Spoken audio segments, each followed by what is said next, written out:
So I did a video last on basically every time you are thinking of judging somebody or questioning somebody's behaviour, just adding to the end the three words, as I do and as I am. Now, for me, this has taken on a bit of a deeper meaning because something that I feel a lot of people in the twin flame community, and I don't feel everybody, we all have our own unique issues and dynamics, but a lot of people are kind of wanting a commitment of somebody. And if you're connected to somebody who has commitment issues, who doesn't want to lose control, who doesn't want to be controlled, who doesn't want to commit XYZ, then why are you connected to that person? And if we apply the rule of like I am, actually, are you afraid of commitment? Now, I think this is a bit of a tricky one because people go around going, no, I'm not afraid of commitment because I desperately want to be with the right person, and I want to be in a relationship and in a union and XYZ. And I was one of those people who might go around and say all that stuff like, oh yeah, no, I really want that. I can honestly say I've spent a large portion of my life like hoping to find that person. So if you then said to me, oh, you have commitment issues a few years ago, I'd be like, yeah, no, not me.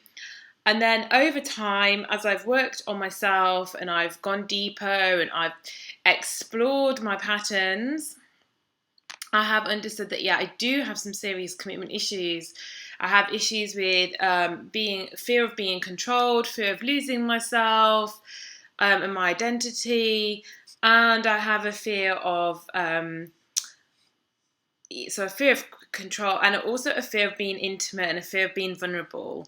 It really kills me. Like every time I used to feel guided to reach out or send a message, like there'd be a huge fear of rejection, and then on top of that there'd be like a panic in case I actually did reply and want to come forwards.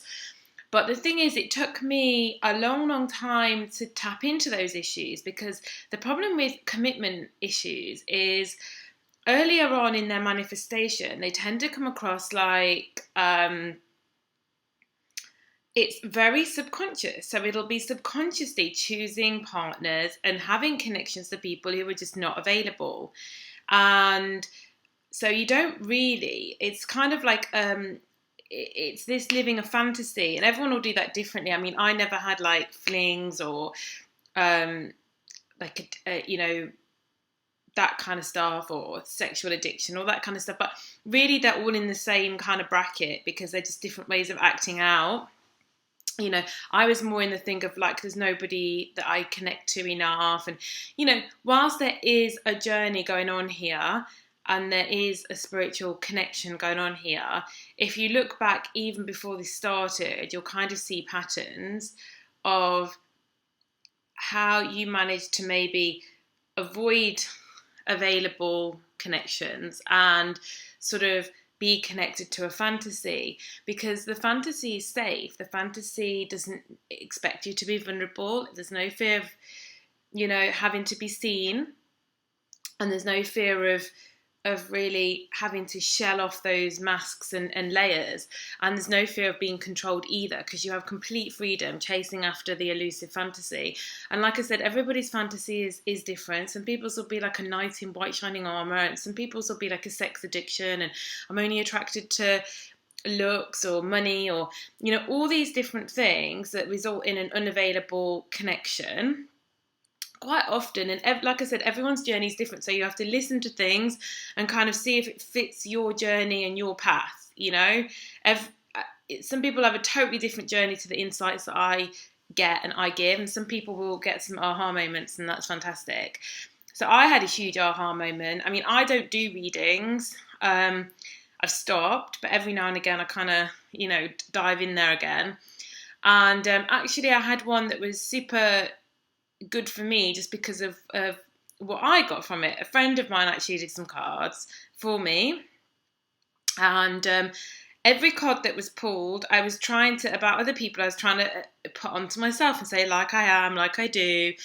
And then they pulled one and said, what is it that you've got to work on? And there's like only one card came out, and it was commitment issues and commitment phobia.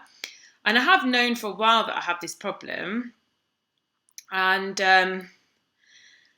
it just triggered something within me. And, that's when a reading can help, in my opinion. I mean, ultimately, I believe that we shouldn't be doing them at all eventually. But, sometimes along the way, they can sort of help you trigger your own inner dialogue and questioning. And that's exactly what that one did, It just made me start to really go deeper with the commitment stuff. And I realised how true it was, because actually what started out was just completely unavailable connections, or not being interested in anyone at all romantically. And then as I started to heal and I started to grow, excuse me, I then started to get sort of on and off available. So I'd get like really full steam ahead, and then like a kind of disappearing or a pulling back. But sometimes when they came full steam ahead, it allowed me to actually see my issues, because before that, I just thought that I had some other kind of issue, because obviously, I was sat there wanting these people. So I was like, well, there's no way that I have a commitment issue. But then as soon as I'd healed enough to start getting people coming forwards to me, was when I actually started to see the gravity of what I was dealing with. And I started to see that actually I had panic attacks. I had a real fear of putting myself out there and opening up. I had a massive fear of them actually coming in. And I couldn't really define why. But, I can see clearly that, I thought it was kind of rejection issues, which I think it was to a degree. But there was also a huge element of commitment stuff in there as well. And like I said, I have huge, huge fears of losing my identity and being controlled. And I also have huge fears around, being vulnerable and being seen truly.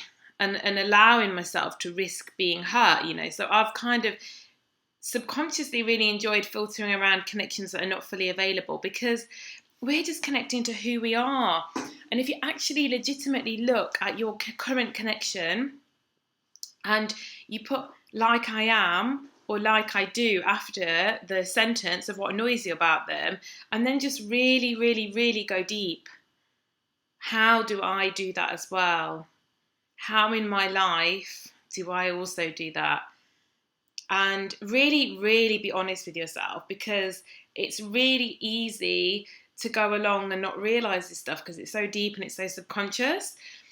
And that's why you really have to do so much personal inventory and dig really deep, because there are these things hiding there that you probably you're covering up in ways to stop you from realising them. Because once you bring awareness to them, you can really go in and heal them. So, for people that do have commitment issues and are also attracting people with commitment issues, just keep saying, like I am, like I do. Look at it and just, make a real, I feel really guided to share this today and to start doing it myself, to just say, look, I am, I'm ready to commit. I'm ready to commit. And to, merge my personal identity, to let go of the fear of being controlled, and that, that's gonna, make me lose myself in some way. And I just feel really ready to put that out there. And I feel a big change in this as well at the moment. And I did feel really guided to share this video. Like I said, it's quite subconscious. I can say honestly, my whole life I've been out there saying, I just want to, find the one and X, Y, Z.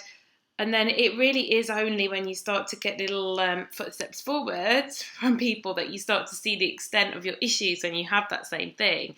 So just be aware that just because you think you want commitment, go deep with, are you really able to commit and open to commit? Are you okay with being vulnerable? Are you okay with losing your control? And yeah, just be honest with yourself. And I just wanted to put this video out in case it triggers something in some people that are kind of in a similar place to where I was, because this really, really triggered me. And I've done a lot of work and I'd already had this realization, but this was just like the turning point for me. And I was like, yeah, you know what? There's no coincidence. And I started to see that absolute mirror with connections that I've been meeting. And it's just changed me radically. So yeah, have a think, and if this works for anybody and triggers something in you, then fantastic.